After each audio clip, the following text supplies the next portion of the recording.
Welcome back, everyone. Today we are going deep, deep down to the cellular level. Oh, yeah. We're talking about the ERK pathway. Very important. And, for all of you out there interested in how your cells actually, grow, survive, deal with stress and inflammation, Yeah. well, this is the pathway to know about. Yeah. We've got a whole stack of academic papers. Oh, wow. A couple pretty dense scientific presentations, and we're going to try to break it all down for you. Sounds fun.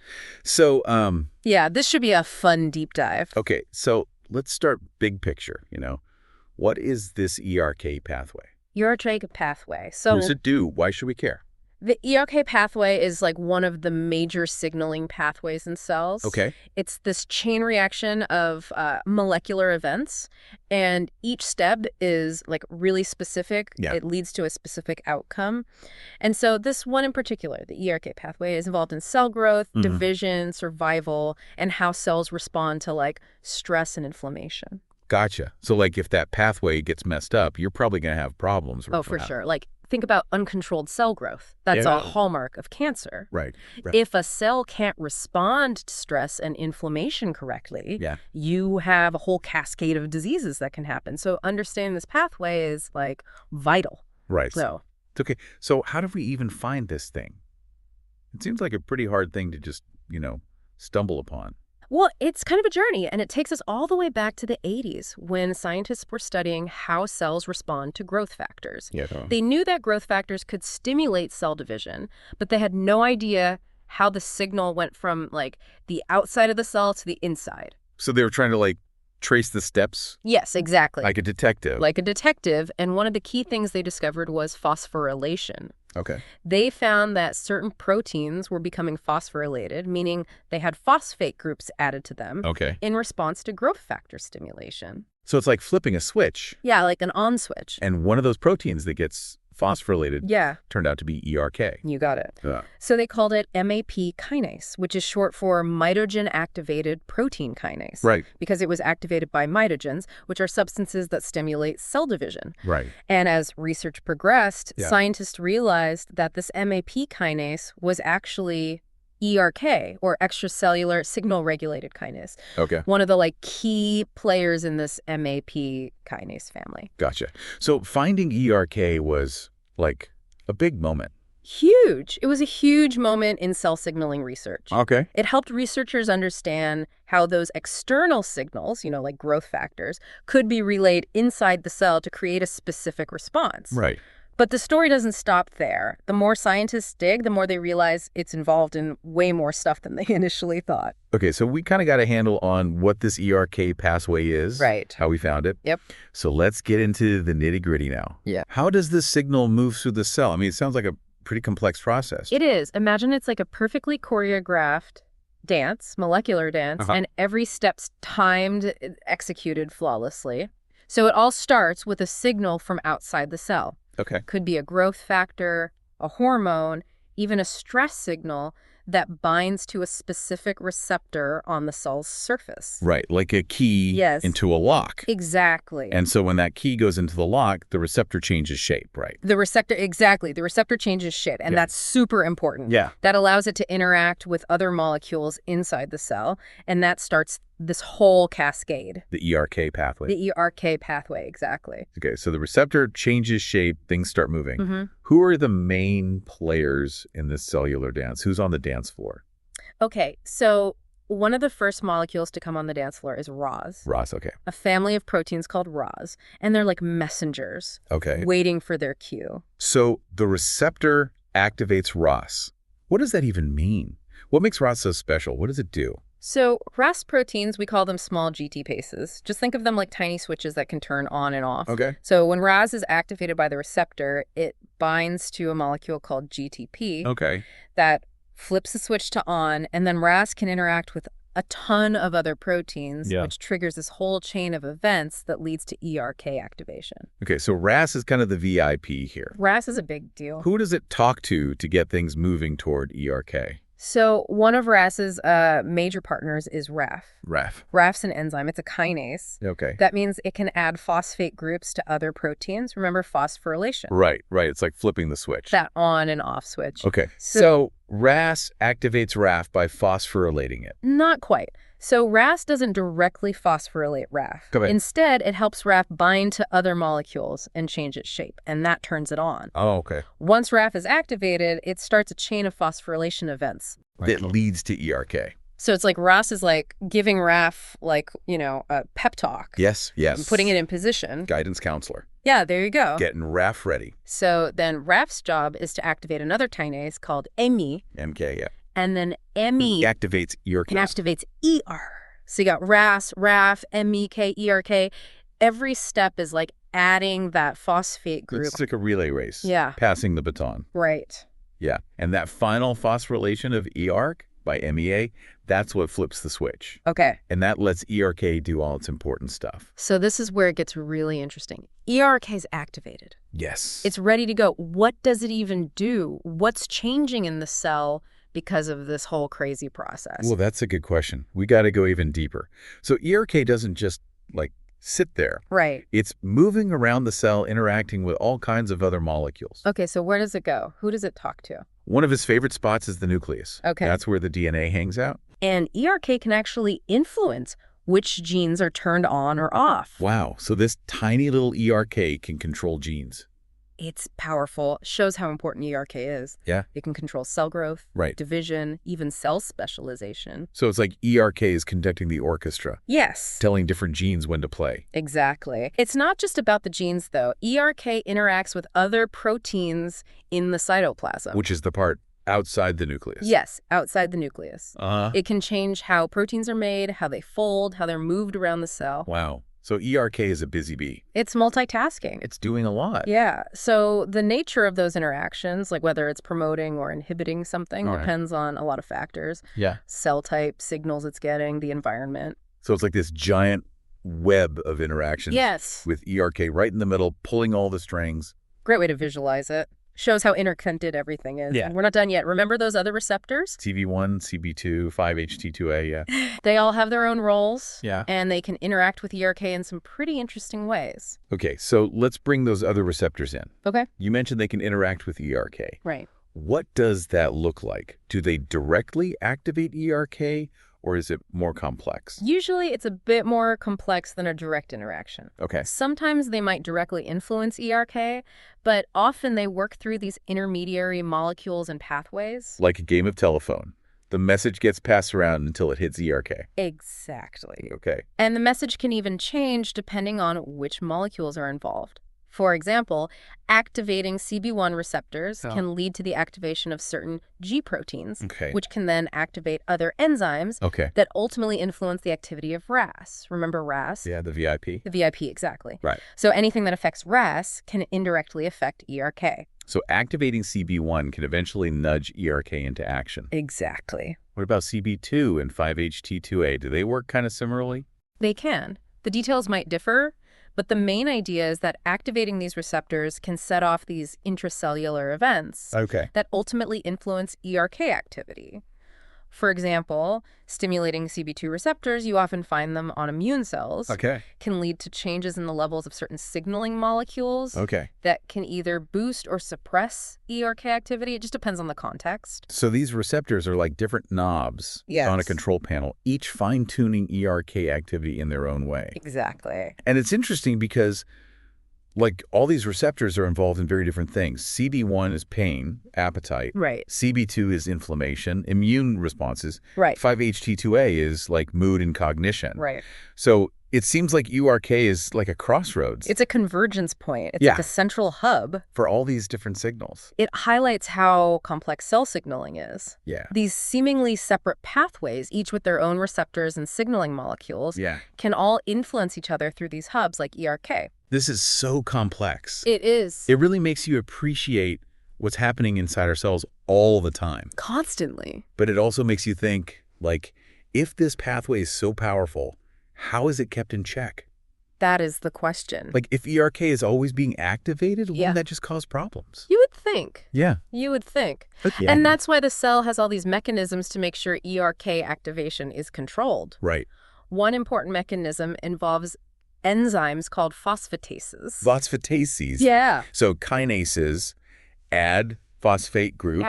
Do phosphases take them away? They remove them. Okay. It's like having an on switch and an off switch. Gotcha. So in the ERK pathway, specific phosphatases can target ERK, chop those phosphate groups off, and basically turn it off. Okay. So it's this constant back and forth, kinases adding, phosphatases removing. Like a tug of war. Like tug of war. That determines how active ERK is. Exactly. And the cell can adjust how active ERK is by changing the levels or activity of these kinases and phosphatases. So it's like a volume knob. Like a volume knob for ERK signaling. I like it. What other tricks does the cell have? Another important mechanism is feedback loops. Feedback loops, okay. Think of it like a thermostat. Okay. It senses the temperature and adjusts the heating or cooling. Okay, so ERK can actually control itself. It can regulate itself. So there's negative feedback loops and positive feedback loops. Okay, so how does that work? In a negative feedback loop, activated ERK can actually inhibit some of the kinases upstream in the pathway. Okay. The ones that are responsible for activating it in the first place. Right. So it's like hitting the brakes. It's putting on the brakes. Yeah, it's preventing the signal from getting too strong. So the more active ERK is, the more it stops itself from being activated. Exactly. It keeps everything balanced. Then you have positive feedback loops, where ERK can boost the activity of proteins that further amplify its own signaling. Okay. So that's like stepping on the gas pedal. So it can either amplify or, reduce its signal. Yes, depending on what the cell needs. Wow.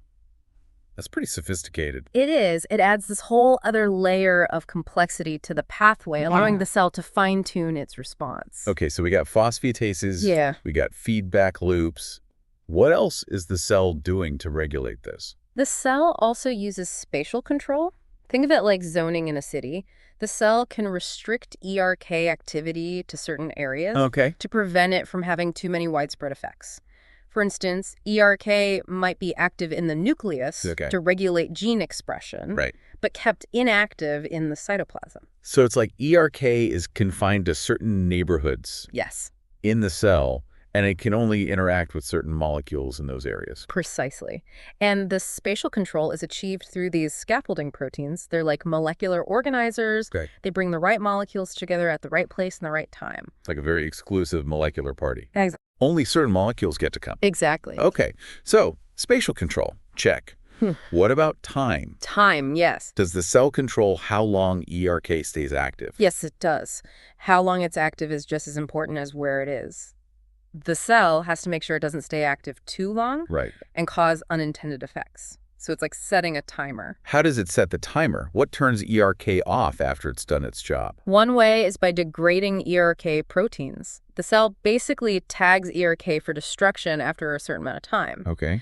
Another way is using those phosphatases we talked about.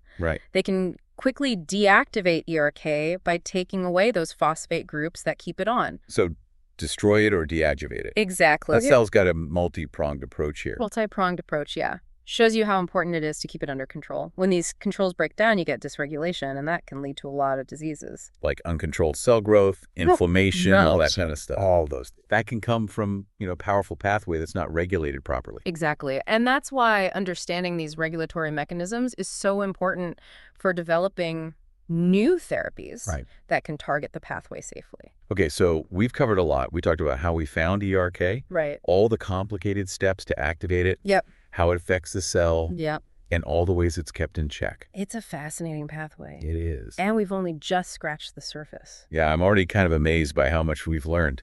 But before we wrap things up, I'd like to hear a little more about ERK and those other receptors, CB1, CB2, 5-HT2A. You mentioned they can affect ERK. But I'm curious about the details, like what cellular responses are we talking about? What are the consequences of these interactions? That's a great question. This is where we get into crosstalk between different signaling pathways. Remember, ERK isn't working alone. It's part of this huge network that controls everything in the cell. It's like a city with all these different pathways. Yes. Intersecting. It is like a city. Yeah. And the interactions between ERK and receptors like CB1, CB2, and 5-HT2A, they can have big effects on a whole bunch of processes. Let's start with CB1. Okay. It's mostly in the brain and nervous system. CB1, that's the receptor activated by cannabinoids, right? That's it.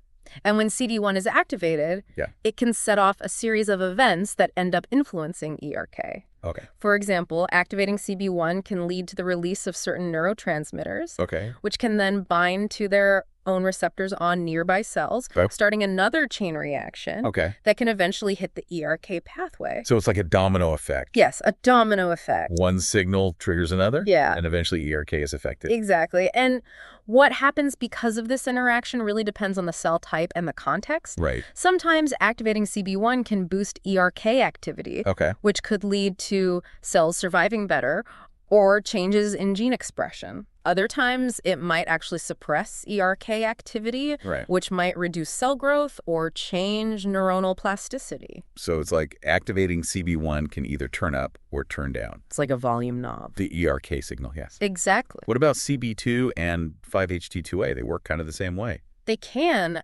Activating those receptors can also affect ERK activity in different ways, depending on what's going on. This is fascinating. It is. It's like TRK is this central hub for signals Yes. coming from all these different places. A convergence point. Yeah. And understanding how all these pathways talk to ERK is so important for developing targeted therapies. Right, because if you know that activating CB1, for example, can increase ERK activity in a certain cell, Right. then you could, exploit that. You could target CB1 to increase ERK signaling Right. for therapeutic purposes. That's incredible. It's like we're learning the language of our cells. We are. So we can talk to them. It's like we're learning the code. And as we get deeper, we uncover more targets. Yeah. For example, we're learning that ERK is a key player in neuroprotection. Okay. Neuroprotection. That's a big deal. That's a big deal. Especially when we talk about diseases like Alzheimer's. Right. Parkinson's. Yeah. All those. Exactly. It seems like ERK is right in the middle of it. It seems to be right in the middle of it all.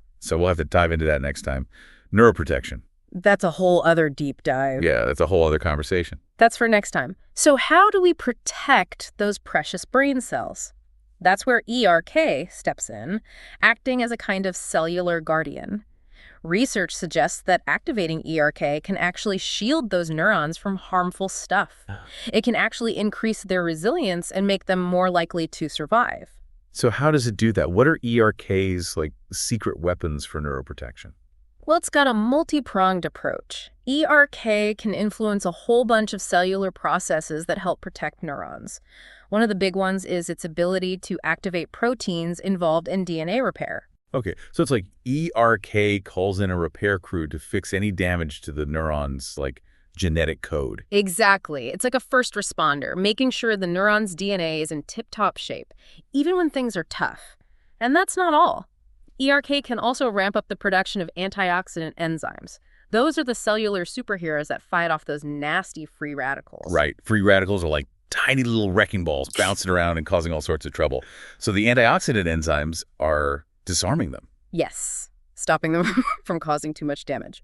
So ERK is basically boosting the neuron's defenses, giving it more tools to fight off all that harmful stuff.